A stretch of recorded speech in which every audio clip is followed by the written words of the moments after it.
Olá! Hoje a gente vai mergulhar num tema fundamental: como milhões de pessoas vivem e se adaptam em uma das regiões mais secas do Brasil. A gente vai explorar as soluções incríveis apresentadas no trabalho, tecnologias sociais e práticas de convivência com o semiárido. É um estudo que mostra como é possível, sim, fortalecer as comunidades para enfrentar as mudanças climáticas, lá no Ceará. E olha, isso aqui não é só um estudo teórico, não. Trata-se de um projeto de intervenção, ou seja, ele foi pensado para agir, para encarar de frente um dos maiores desafios do nosso país: como garantir uma vida digna no semiárido, essa região que sente na pele os efeitos de um clima que não para de mudar. E por trás de um trabalho tão importante, claro, tem gente muito competente, o projeto é de autoria de Maurílio Oliveira da Silva e teve a orientação da professora Ana Maria Stefan.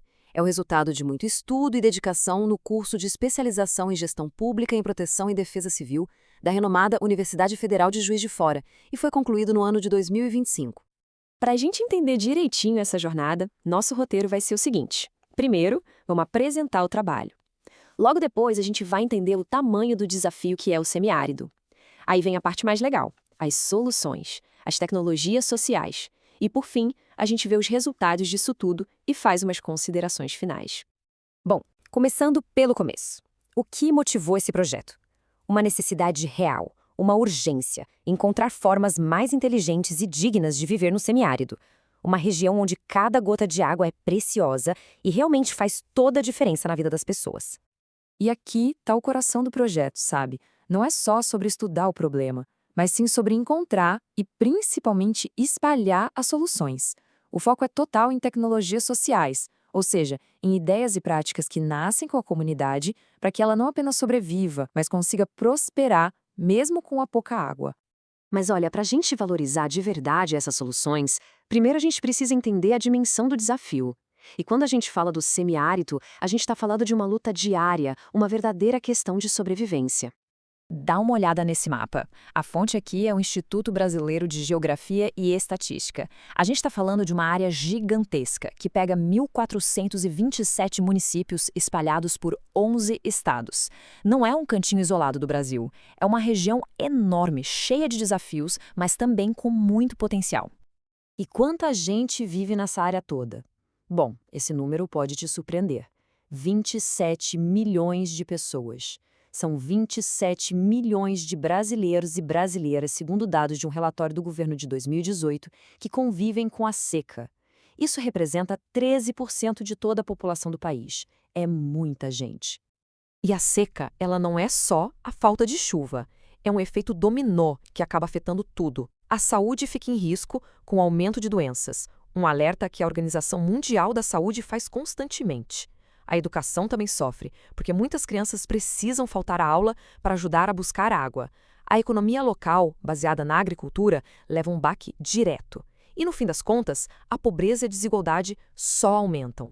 Então a grande pergunta que fica é: como é que a gente vira esse jogo? Que tipo de estratégias práticas podem garantir água e segurança para essas comunidades, ainda mais com as mudanças climáticas batendo na nossa porta? É isso que a gente vai ver agora.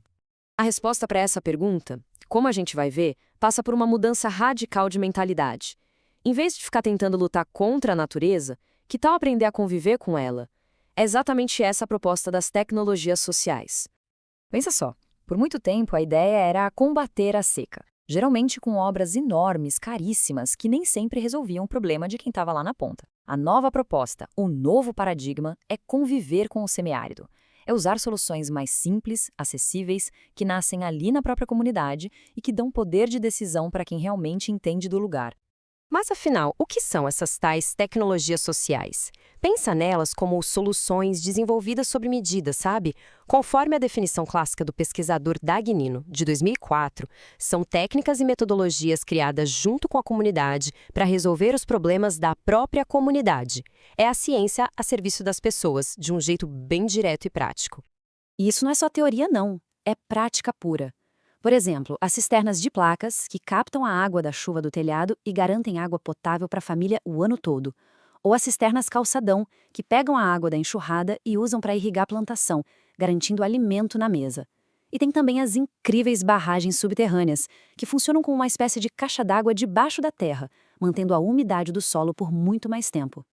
E qual é o resultado de tudo isso na prática? É o que a gente vai ver agora. Como essas ideias que parecem simples, mas são geniais, estão de fato transformando a vida das pessoas e construindo comunidades muito mais fortes e resilientes. Olha, os resultados são impressionantes, porque não se trata só de ter mais água. A gente está falando de famílias que ganham autonomia, de um conhecimento local que passa a ser valorizado, de segurança para poder plantar e colher. Resumindo, a gente está falando de construir um futuro com mais esperança e mais justiça social. E tem essa citação do projeto que, para mim, resume tudo perfeitamente. O objetivo é apoiar iniciativas que garantam dignidade e qualidade de vida e que deem um papel ativo para as próprias comunidades na gestão da água. É sobre empoderamento, é sobre dar voz e vez a quem mais precisa. Chega no final, fica uma reflexão, né? Qual é a real importância de trabalhos como este? E o que eles nos ensinam sobre o futuro que a gente está construindo não só para o semiárido, mas para o Brasil inteiro? Este é, sem a menor dúvida, um trabalho de altíssima qualidade. Ele reflete o compromisso da universidade pública, como a Universidade Federal de Juiz de Fora, com a formação de profissionais que vão além da técnica, profissionais éticos, críticos e prontos para contribuir de verdade com a sociedade. E para que um conhecimento tão valioso como este chegue a mais pessoas, a sua ajuda é fundamental. Se você gostou de aprender sobre essas soluções, siga o nosso canal, deixe sua curtida e compartilhe este material. Assim, mais gente fica sabendo dessas ideias e a gente valoriza a ciência que é feita aqui no Brasil. E, para finalizar, só um esclarecimento: esta apresentação que fizemos é uma síntese produzida com apoio de inteligência artificial, mas sempre com base no trabalho acadêmico original que a gente discutiu hoje. Agradeço muito a companhia e até a próxima!